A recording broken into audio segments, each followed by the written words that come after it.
Please, we are looking forward to hear from you. So that Patrick has posted a link to Poll Everywhere, where we are asking the community, what did you learn during Phenotype February 2023? So please go to pollev.com, Patrick Ryan 800, and reflect on your learnings for 2023 Phenotype February.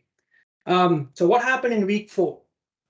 In week 4, we had Dr. Khyzer and Dr. Evan Minty work on an important phenotype, neonatal hypoxic ischemic encephalopathy. They started working on this phenotype in the beginning of the month, and they progressed with regular posts through the month of February. Yesterday, there was several posts from Evan and Khyzer, and they have made significant progress. And as of right now, it looks like they have completed the evaluation of hypoxic ischemic encephalopathy and are almost ready for a peer review. Evan or Khyzer, are you on the call? Would you be willing to share your reflections? Yeah, sure. So can you guys hear me? Yes. Great.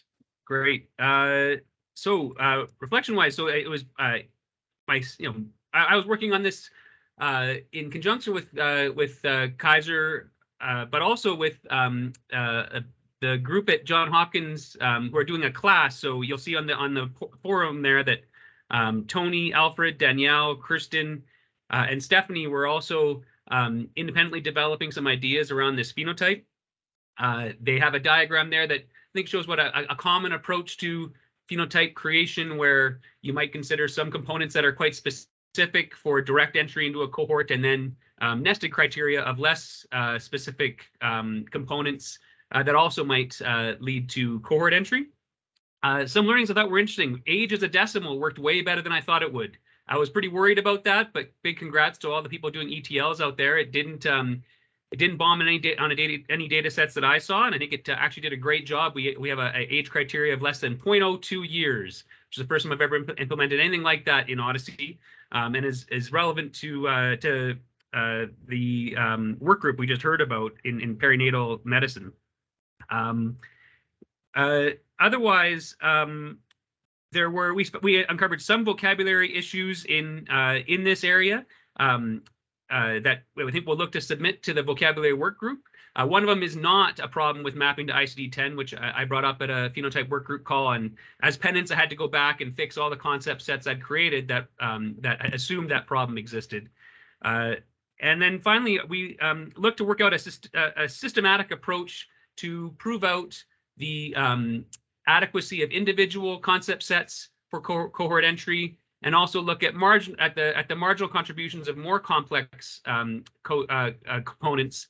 And this is kind of a hat tip to Christian Reich and others that are really kind of pushing us to try to prove out the necessity of less parsimonious cohort definitions. And so I hope that provides something of interest to look at. And it resulted in us selecting a candidate, and that was based on kind of some examinations of cohort diagnostics results.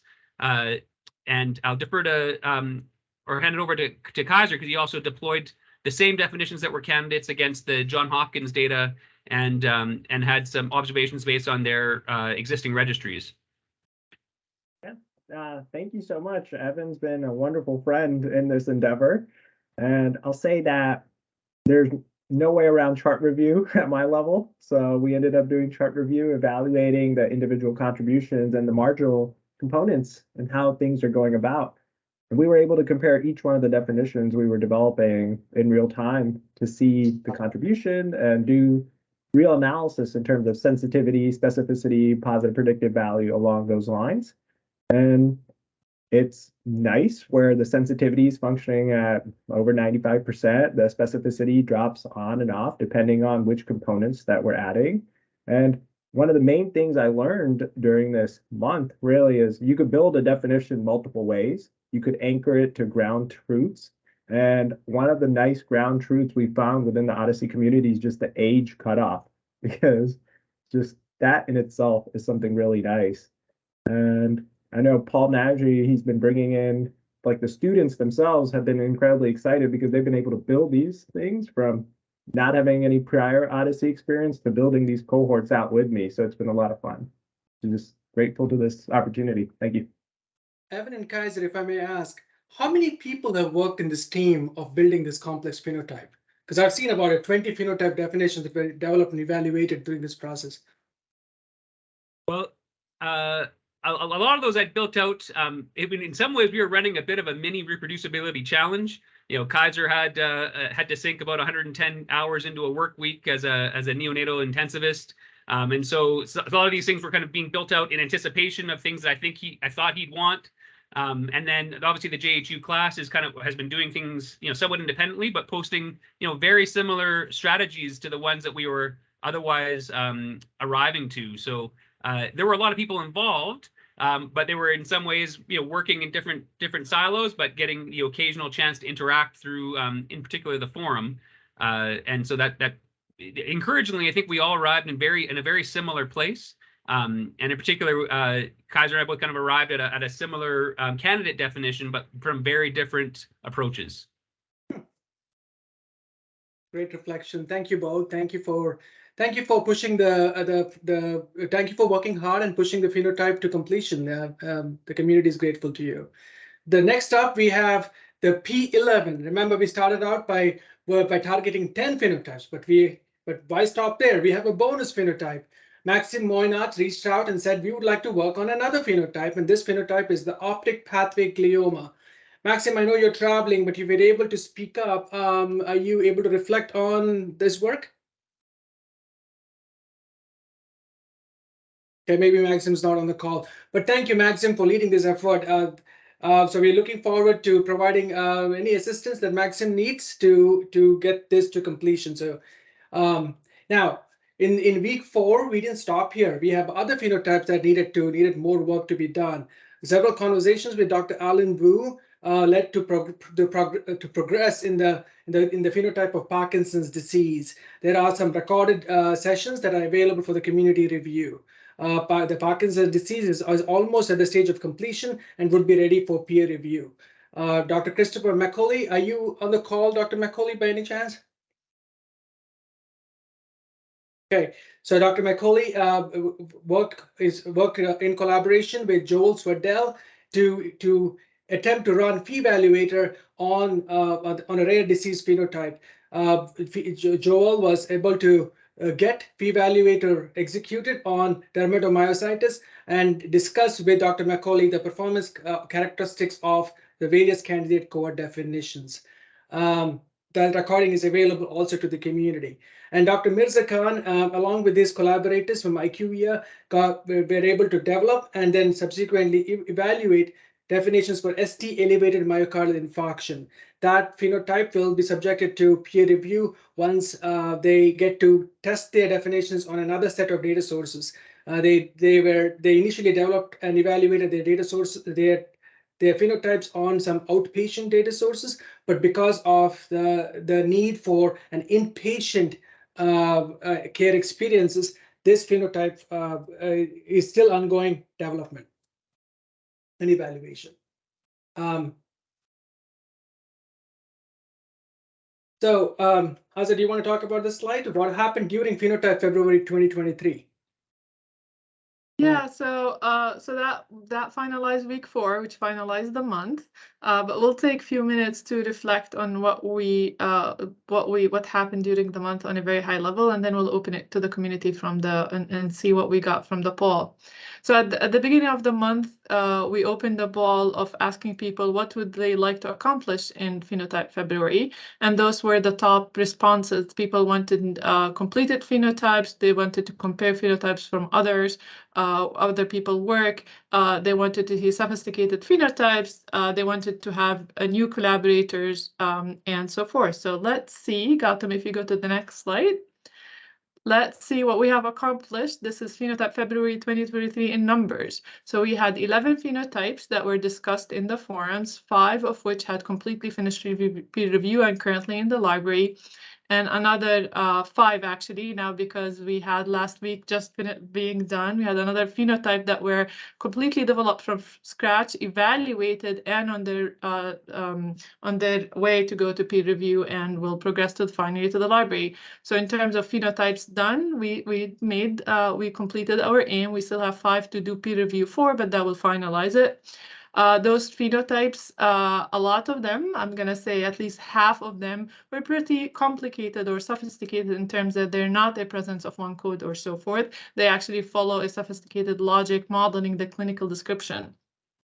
Also, a few of these phenotypes are actually replication of somebody's else work published in the literature. So they touch on the point of comparing those some phenotypes or some variation from other people's work that exists in the literature.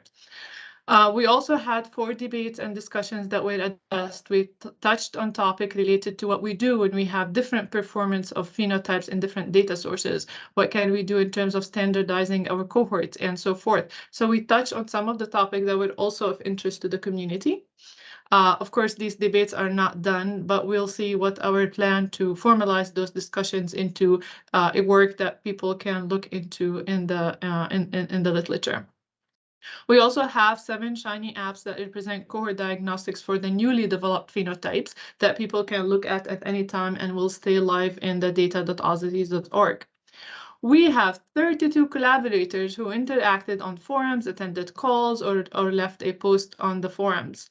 A lot of, we didn't count, but I'm going to say that a lot of those collaborators are actually new, either new to the phenotype problem or new to the Odyssey community. So that's our biggest happy moment for this month, that we had a lot of new people. We learned a lot of new people, and I hope people learned from each other.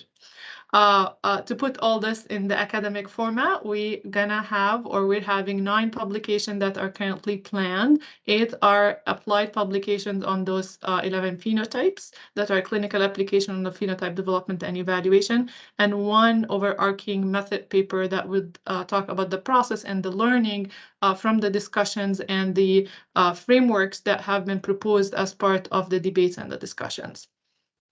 So those are Phenotype February in numbers. I have 2 points. This is just the publication plan that would be carried forward for our agenda for 2023 for the work group of phenotype development and evaluation. So the time is not yet up. If you're still interested and you have not been part of the work, you can join the work group and take part of those publications that will carry forward. And this is our OKR for the working group, just to remind everybody that this is all going to be carried up in there. So Gowtham, you want to take us to the poll?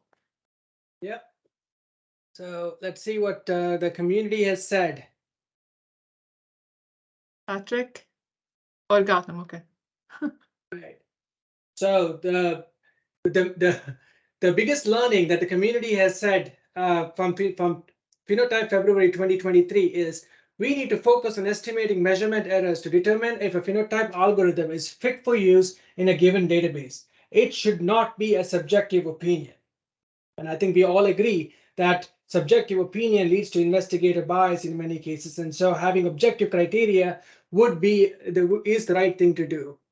The second reflection, medical definitions don't always work as well in real world data due to missing data or values in the databases, as well as potential underreporting of symptoms rather than diagnosis and EHRs. And I think we all share the sentiments.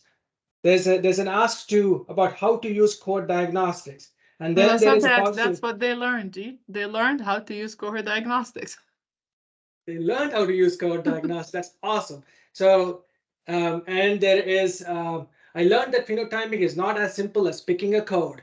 So these are the top 4 learnings that the community has expressed in the poll. Having seen this, I wanted to ask if anybody had any reflections on this in the community. Yeah, at time, but if anybody would like to leave a final comment, and the discussion will continue. Let me just say thank you to you guys, Gowtham and Azza. Spectacular job. I mean, last year we marched through 28 plus phenotypes. This year we stepped back to look at the process, and I think that was critical. And to see the discussions and actual arguments that ensued this month, I mean, that was one of the big benefits. And, you know, some of those phenotypes are as long as an entire clinical paper in a top journal. And so then you read I did a survey for the American College of Medical Informatics this week, and I did a talk. And, you know, you just say, I did this phenotype in the paper now. It's like 1 sentence instead of that whole paper worth. Or you say 2 magic words, chart review, and that's like a get out of jail free card where you just have to say that and you must have done something right. Although most of them do put in the limitations section where they say, well, it's EHR data or it's administrative claims data, and therefore it has all those problems. You can ignore it because I like my paper. So I just reiterate that we need to study measurement error and differential measurement error. That is, how does measurement error affect our estimates, and what do we need to do to either correct the bias or just admit the bias?